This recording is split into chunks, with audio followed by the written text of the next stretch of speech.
Do you have 60 seconds spare to get yourself a natural high? Then this show is for you.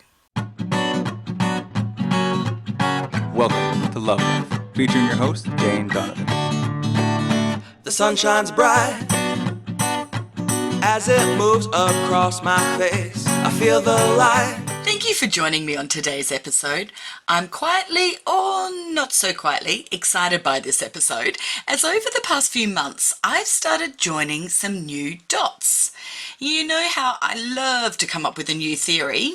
Well, I have one that I've even done some research on, and I found a lot of support suggesting that there's some weight to my observation. So today we're talking about physical body health. Now, before many of you intuitives or empaths or highly sensitive people have your eyes glaze over and start to tune out, stay with me. I have a theory I feel you'll like. Today I've also asked one of the Love Life tribe, Jason Marinovich, to join me. Many of you may know Jason from his supportive and wise posts that he puts in the private Love Life tribe Facebook group. And if you're not a member of this group, then you need to come and join us. It's filled with incredibly supportive, loving, kind, and wise people who are there to support each of us as, we look for ways to overcome everyday challenges. And the best part? It's all without judgment. If you want to join that, head to facebook.com/lovelifeshow, and at that page is the request to join the private group. Jason's a health and wellness entrepreneur, a teacher, a consultant, and a man who's really committed to helping people remember who they are. So you'll be hearing from him shortly. Jane's Thought for the Week. I started to notice that whenever I'm in a situation in life where I've chosen to expand who I am and show this externally to the world, and usually through my work, my career, I put on weight. Now, this has happened each time I became brave and took on something new. When I was 21, I became a choreographer on the public stage, so that was a really big step for me. I was terrified. Excited, yet terrified. What happened? On came the weight. In my early 30s, when I became engaged to my husband, and therefore became a part of a larger family, the same thing happened. When I had my first child, yes, the same. I wrote that one off initially though too, being a new mum. Then after my second child, I lost all this weight. I was no longer in expansion mode. I was in a role I already was familiar with, and I was maintaining who I was. I increased again when I published my first book. I increased again when I became a partner in Social 8, and so on it has been for my entire life. Now, since I'm a high sensation-seeking, highly sensitive person, how's that for a mouthful? A HSS, HSP. This has happened an awful lot in my life, a lot more than I've just listed here. So I have a theory that the physical body was protecting me from the expansion into more energy from others that I'd be coming into contact with and perhaps taking on as my own. Now, bearing in mind I'm highly sensitive, and I know many of you listening to this are too, so that's why I thought you might find this interesting. Once I became comfortable in what was then a new arena, so as it became not so new and something I was very comfortable with, then my weight would either stabilize or it would reduce. So it was time for me to do a bit of research. When a sensitive person, or an empath, or an intuitive, or really anybody that's starting the journey into opening up their intuitive gifts, or is choosing to expand their gifts. They may already have many, but they're choosing to really work on expanding what they've already got. Our body seems to compensate by having us gain weight in an attempt to ground us. And I've often said, when I've finished doing a really heavy workload of channeled coaching sessions, where I've done maybe 6 or 7 hours in a day, I crave fat and salt. and sometimes sugar, but I knew that was grounding me. So I was really interested to see that this is what a lot of other research tends to be saying. So lots of intuitives suddenly develop sugar and carb cravings when they really start to begin to explore their gifts. And since I know that's just about all of you that are either exploring gifts that are new or working on getting new gifts, I thought this is important to be sharing with you. So apparently, to prevent this, the lower chakras need more attention, and exercise is essential for intuitives. Hands up who doesn't do exercise. All right, guilty me. I stretch. I do a bit of yoga. I visualize doing exercise. I like the thought of doing exercise. I'm not doing it. Apparently, exercise, particularly in the legs, is really important to help balance the upper chakras that are doing all of the work around, exploring the intuitive, and the lower chakras are there for grounding. They need more attention. And the reason for doing that is to help the sugar cravings that empaths and intuitives need. And apparently, we need more water, protein, and fat than most people. Certainly in my case. This is exactly what I realized I'd been experiencing for years. And my latest personal observation is that I've just gone through, I'm kind of coming towards the end of yet another expansion. And as I feel more comfortable with this new way or this new things that I'm taking on, I'm finding my need for sugar, protein, and fat is starting to reduce. The water's not reduced though. I'm still guzzling that like crazy. So watch this space as I conduct yet another experiment on myself. I also want to share with you another theory that I've been observing over, really the past 11 years as a matchmaker. One of the things that I've found is that when people go through a relationship separation, which often results in great trauma for the individual, they either put a lot of weight on or they lose a lot of weight in a very fast time frame. My theory here is that if somebody's natural way of being when they're in conflict is to run away from the conflict, so it's that fight or flight response. If their natural response is to flight, run away, then they are likely to lose a lot of weight fast. If their natural way of being is to more fight, then they're likely to put weight on. Now, it's an unproven theory, but it's just something I've observed that I feel ties in with this conversation, because really what I'm doing here is asking you to perhaps explore your own connection with your body and how it fluctuates in such a beautiful, natural way to support you emotionally. And this ties in with the episode that I recently did with beautiful Rebecca Brown around the body positive and changing our understanding of how amazing our body is, getting rid of the stereotypical small, slender size, big boobs, small hips, all of that sort of stuff, and changing our understanding to one of appreciation for how amazing our body is, that it changes so drastically through our journey to support us in whatever it is we're going through. I thought many of you may identify with this, or perhaps there's other physical changes that you go through that coincide with expansion or contraction of self, and I thought you might like to explore that about yourself.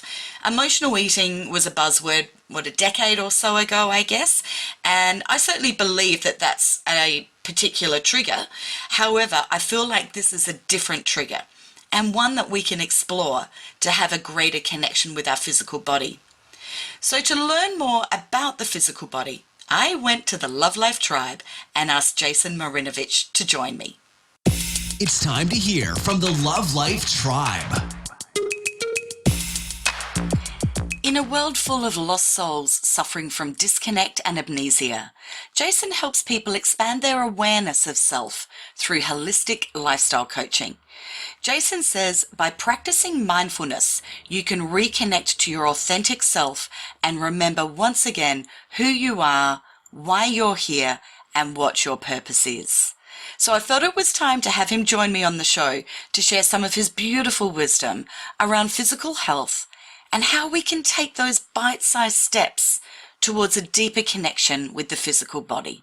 Gut health is such a hot topic right now, and so that's something that I know is right up Jason's alley, and that is what I started asking him about.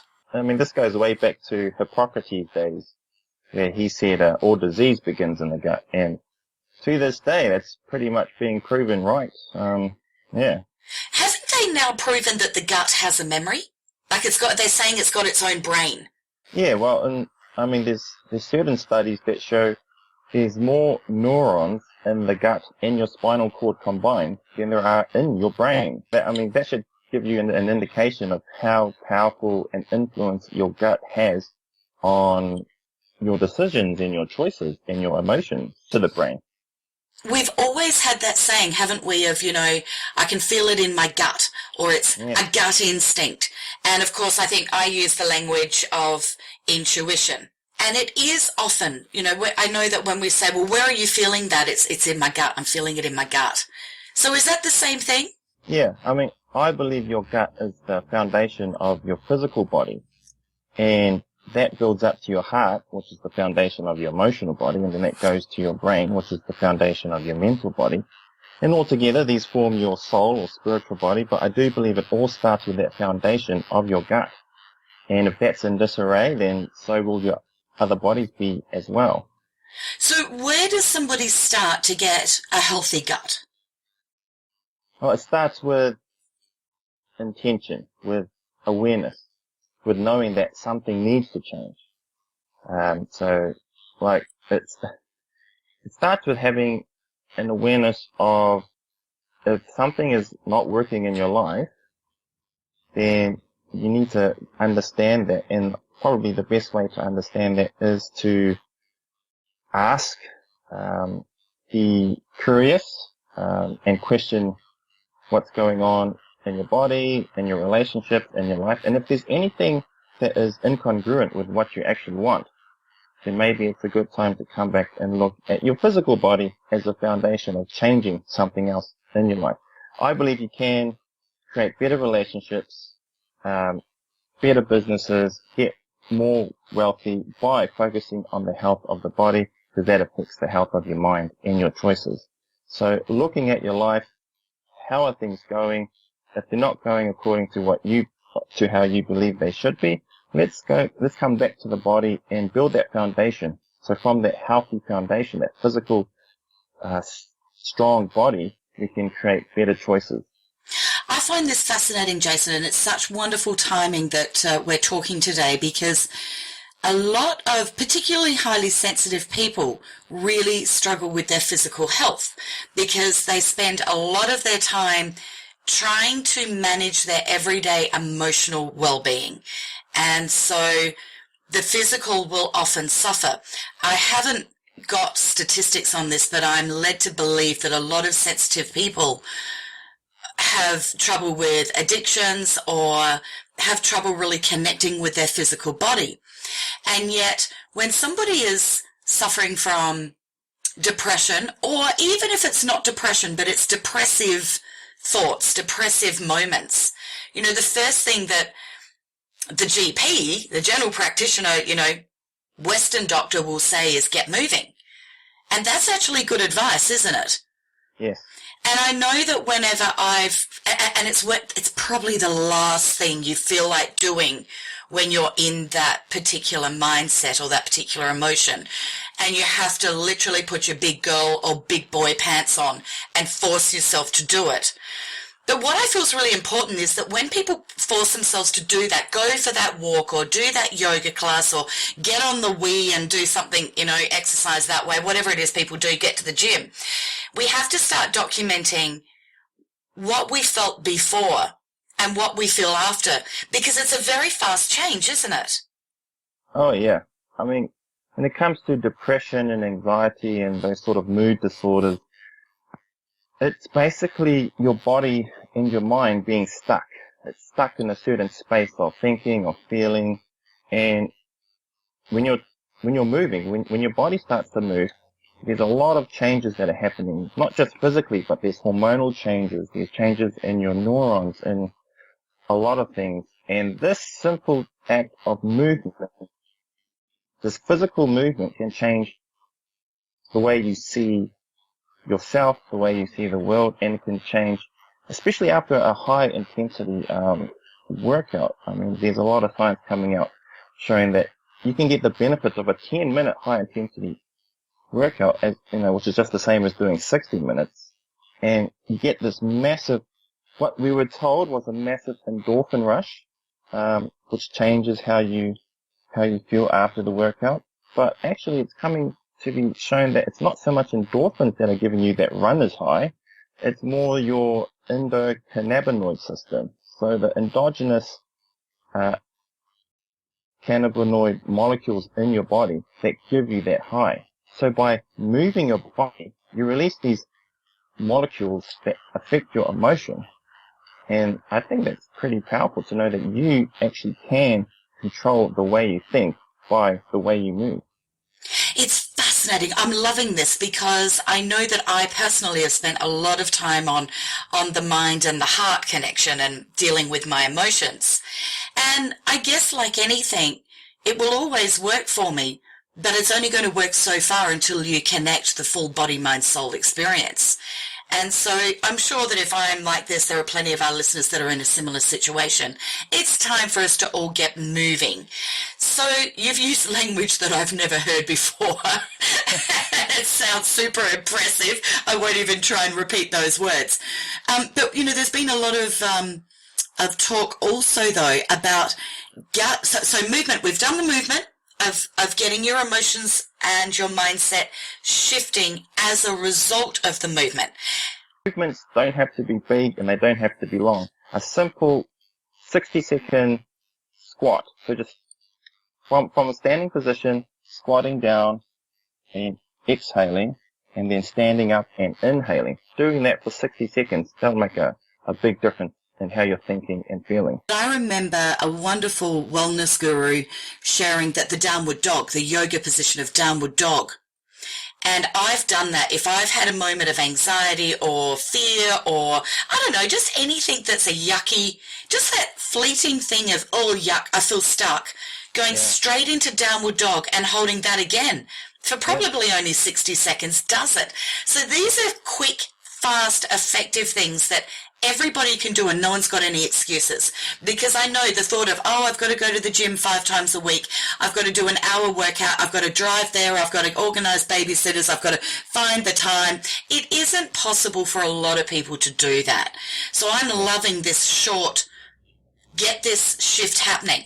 I sometimes think of it as my whole body is just filled with little buzzy, I picture them as smiley little happy cells running around my body. But when I start stretching, I feel them kind of giggle and move all through my body, particularly if I'm doing some yoga stretches or something like that. Visualizing, I think, can help as well. But let's talk about the 10 minutes that you've just mentioned. The 10-minute high impact gets the same effect as the 60 minutes. You know, that's really good news for Westerners, Jason. Actually, it's not just the same effects, but better effects. Because the longer you exercise, especially if you're going for a long run, so it's mainly long cardio, then the more cortisol, which is the stress hormone, the more of that gets released and it stays released over time.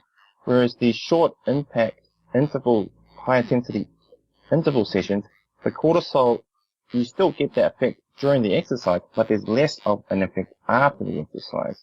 So you're not getting so long duration exercise can lead to a long duration of stress afterwards, whereas short high intensity bouts tend to shunt that cortisol it keeps the cortisol from being left around in the body for a long period of time, and you still get the same mood lift, you get better benefits in terms of cardiovascular health, and it's shorter. It is a lot more tougher though, because you're having to push yourself to the maximum for a shorter period of time. But once it's done, it's done. And you don't need to do a lot of it during the week. While you might run every day, you only need to do this like 2 to 3 times a week. I'm also imagining, though, people that haven't actually exercised for a long time, I don't think they'd even need to do 10 minutes. You know, if they could manage 5 minutes, I think they'd get huge. And you'd feel it. You'd feel that endorphin rush, for want of a better word. You've got the better long language of what it really is. And the thing is, high intensity is high intensity for you, right? So if you're morbidly overweight, then your 10-second sprint would be my walk, you know. but that's still a massive effort on your body and your mind. And that's all you need to do. So it's your effort that you're measuring against, not anyone else's. I love this because this is so much about listening to your own body, which, I harp on about in every just about episode, and whether that's your heart, your mind, or now your gut. What is it you're listening to? But really know that, we know our own selves better than anybody else. And so many books are written about the majority. Podcasts are done about the majority, but we have to remember that we are unique and that we need to be listening to ourselves, don't we? Yeah, I like that saying. We are all unique individuals. I think this is amazing news because anybody can actually adjust their happiness levels immediately, whether it's a 60-second squat, as Jason suggested, or I do the downward dog, or whether you want to do high intensity for a period of time that is new to you, you're going to get that release. Now, I just want to touch on, you mentioned too cortisol, and I want to remind our beautiful, highly sensitive listeners that cortisol is it's the queen's bee of making HSP struggle. It is the cortisol that is overwhelming, that's depleting the serotonin, which is the memory, because a lot of HSPs, when they have a big meltdown, they know that they've had a massive emotional experience, but they can't actually articulate what actually happened because they've depleted the serotonin, which is the memory. And then it stays in the body for a long time, and it makes you so tired and lacking in vitality, isn't it? Yeah, I mean, and this is not to say cortisol is bad. It's the chronic cortisol. It's that constant high level of cortisol. So we need cortisol to help us in survival situations, but we don't really have that in this day and age. So we, ancestrally speaking, we would get into a situation, cortisol would come and help us get out of that situation, and then it would go away. But today, we're constantly stressed mentally and emotionally more than we are physically, and that high level of cortisol that doesn't go away, it's there 24/7, that's where we get into trouble. And so the exercise is going to help to deplete the cortisol, and if you're not doing the long exercise, you're not flooding your body with more cortisol. Is that right? Working out actually raises cortisol, but the high intensity workout will help remove that cortisol from your body after you exercise. Yeah. Right, and that's the key, isn't it? Because that's what, as Westerners, we're not getting rid of the cortisol from our body at all. It's permanently there, isn't it? Whereas in caveman days, it was fight or flight. Yes. And, we weren't being... Yeah. I was just going to say, we're not being chased by tigers. And back in those days, you might get chased by a tiger once a month. It wasn't happening 24 hours a day, was it? Yeah, the only issue with that is after a workout, if you go into work and you're stressed at work, then that cortisol stays high as well. So a lot of us see work or relationships as that tiger that's constantly chasing us. And that's what we need to work on, is perceiving stress in another way. So when's the best time to work out then? The best time to work out is whenever you can do it. So it's whatever schedule. The thing is, don't think it's going to help with your stress levels if you just walk into another stressful environment. But, besides cortisol, there's many other benefits to working out. But if your focus is on stress reduction, then yes, do the workout, but also do the work, the mental, emotional work, when you come into that stressful space of work or a relationship, and do the work of understanding and changing how you perceive that environment, how you perceive that relationship. It's all on you, because how you see the world it's all coming from within. It's your own perceptions. It's no one else's. No one's telling you that, this food is tasty or that this cloud looks like this. This is all your own internal perception. So you have to work on identifying where you have stress in your life, and then you have to work at understanding that this is your perception and you have the power to change it. Beautifully said. Let's get back to gut health, because there's also a lot about the gut of, I've read a lot of blogs and heard a lot of speakers talk about, bone broth and things like that. Is that your field as well? Yeah, there's certain foods and lifestyle changes that you can make to help physically repair the gut and to make the gut stronger, and to make it so it's able to Because inside your gut, you got what is called now the microbiome, your gut microbiome. And this is, they say there's 10 times more microorganisms in your gut than you have cells in your body. Wow. So your gut's a powerful, I like to call it your central management system when it comes to the entire body. It houses 80% of your immune system. It houses 80% of the microorganisms in and on your body. And together your immune system and probiotics, as well as the pathogens, the viruses and the bacteria, these all influence your DNA, your genetics, your emotions, your thoughts. So this one organ, massive organ in the body, controls so much that it really should be the main focus of Western medicine today, but it's not. But yeah, so if you can focus on gut health, I do believe the rest of, if your gut health is strong and happy, so will your life be. Well, that's what I would. What are some take-home things that people can do now to improve their gut health so that their gut is repairing the damage that has occurred over the years, or so that they are maintaining good gut health if they already have that?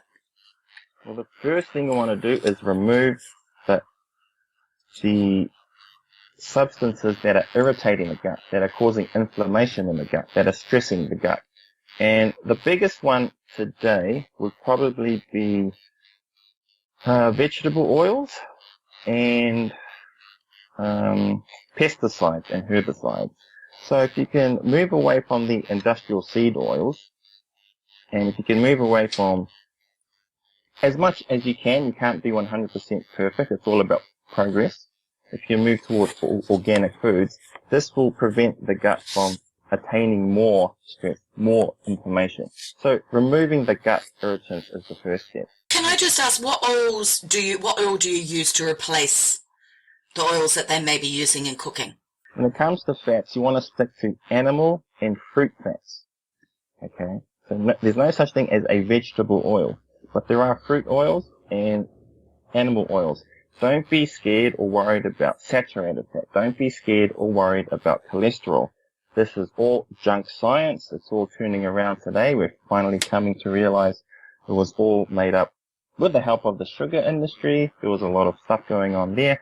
But yes, so base your fats around animal fats. So we're talking about lard, tallow, butter, ghee, which is clarified butter, duck fat. And when it comes to fruit oils, what I'm talking about there is olive oil, coconut oil, and avocado oil. So if you can focus on the animal fats and the fruit fats, replace all your vegetable oils with those, you'll be doing your entire body as well as your gut a huge favor. What I love was when you said this is all about progress. Yes. Because so often people, and I know I've been guilty of this myself in my life, where I go, great, I really believe this, I'm on 100%. But then to implement it 100% immediately in anything in life is really challenging. So what have I done? Set myself up for failure because I can't sustain it easily. Therefore, it's like, I'll just forget it. So I love that we look at this as progress. It's really important to just do what you can today. That's easy, but make the change now because you've got the information and you've got some tools. Put them into place simply and start to notice the benefits. What's really easy, or what was easy for me, was to make to roast vegetables in duck fat. Once you roast vegetables in duck fat, you'll never want to go back to eating the other way. I've heard that. Oh, Jason's got shares in the duck fat factory, but never mind. Maybe you should have. All right. Now, we also talked about pesticides. So we're talking about the preservatives, the chemicals, the manufactured yucky stuff that's in our food. Yeah, so anything I like to call that comes from father industry as opposed to mother nature. Right. So anything that comes from industrial processes. Not that everything is bad, but 99% of anything to do with food in industry is not good for the body. What do you feel about, though, the surge that we've seen, the surge recently that we've seen in, convenience supermarkets, etc.? Because I think in a perfect world, everyone would love to have time to be going to the farmer's market once a week, or actually, no, you'd have to probably go twice a week, to be going to the organic store, to be going to, the different suppliers. But it's not practical for a lot of people. Some can do it, and that's fabulous. But for those that can't, there has been a surge of certified organic, sustainable products, really good ethical products that are hitting the supermarket shelves. Do you still find yourself a bit skeptical going, yeah, look, mass produced, not possible? Or do you see some good examples of change happening? Things are shifting. Things are changing. I think we're at that tipping point where over the next 10 years, we're going to see more organic and less non-organic things. And it's going to be more natural to see, I believe in the future there'll be no such thing as an organic label. It'll just be food, right? That just excites me so much because I think it's crazy. My husband's been involved in organic farming as well as biodynamic farming. And it's crazy that they've got to justify that this is real. Shouldn't it be the other way around? I think that the other people have to prove that it's actually real food. Just doesn't make sense to me. So I agree. That's going to be exciting times. Like, I know that you're also a deeply spiritual man and you also believe in the power of the mind. I have often harmonized food that I know contains stuff I don't want it to contain and my body by the power of prayer, or the power of using, in my world, the words infinite love and gratitude, and the gorgeous hand symbol that goes with that, which is the thumb, the forefinger, and the pinky finger held up with the other two held down. So it's almost like a peace sign, but different fingers up. And I do that palm towards the food, and I give blessing with the belief that changes the structure of the food, infuses it with love, and therefore it's going to be better for my body than the toxic stuff that I know that's in it. What's your thoughts on that pathway? That sounds awesome to me. I mean, there's a Chinese proverb, trying to remember it now. Better to eat the wrong food with the right attitude than the right food with the wrong attitude. I love it when you say it's an ancient Chinese proverb. It makes me feel like I'm in good hands. Yeah, I mean, it's all about intention. You set the intention, and you can do that through prayer, through blessing, through gratitude toward the food. And what this is actually doing in the body, it's reducing cortisol. It's putting you from a stress, fight and flight state into a relaxed, calm and connect, digest state. So again, that's about, the person that's rushing, they've got to get from one appointment to another. It's now 3 o'clock in the afternoon. They haven't had lunch. They are stopping at one of those fast food places. They're grabbing it. They're feeling like crap that they're doing it. So they're actually feeling really bad before they've even bought the food, let alone consumed it. It's like, look, surrender. Know that you're doing the best most of the time. Don't beat yourself up, and go and be appreciative of the moment. And if you're going to do it with love. I mean, I would say a person in that situation who's rushing around and they pick up an organic meal compared to a person who is taking their time at McDonald's, the person taking their time will have better health in the long term. It's interesting, isn't it? Really interesting. I love it. Amazing how powerful your mind can be when it comes to actual physical changes in how you consume food, information, anything outside your body. You can change how your internal, workings of your body respond to what you're taking in from the outside. You have that power within you to change what's happening outside of you.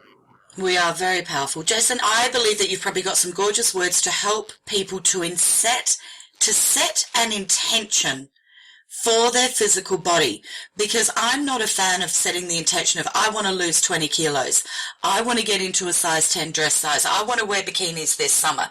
I feel that that's setting people up to fail, and it's not a deep, deep love of the body. It's an external thing.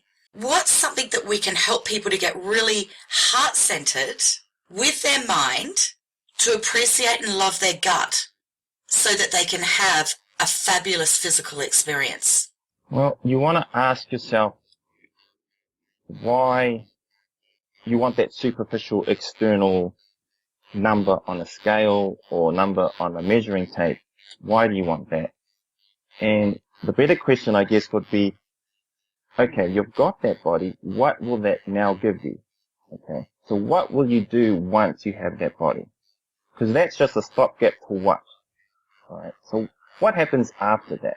Because when you get it and there's no plan to do anything after that, you're kind of left wondering what's next. So if you want to, I don't want to tell people that it's not okay to go for the physical and external. That's up to them. But if they do that, if someone wants to go the external route, and then make sure that they have the next plan in place, what are you going to do now that you're there? So would that be an example of like action? So would it be something like, I'm really looking forward to be able to get my knees recovered from years of playing sport and be able to ride a bike again so that I can ride a bike through the mountains with my children? Yeah. Is that an example of like trying to find a more heart-centered purpose? Yeah. So you're bringing it back to what you're actually going to do in your life. So I want a healthier, better looking body so I can be stronger and be able to lift my grandkids one day, So it's always bringing it back to something that is relevant to, making it more functional, how it relates to some practical aspect of your life. Because that external validity that you get from looking in the mirror and you're getting from other people, how is that going to help you with your family, with your relationships?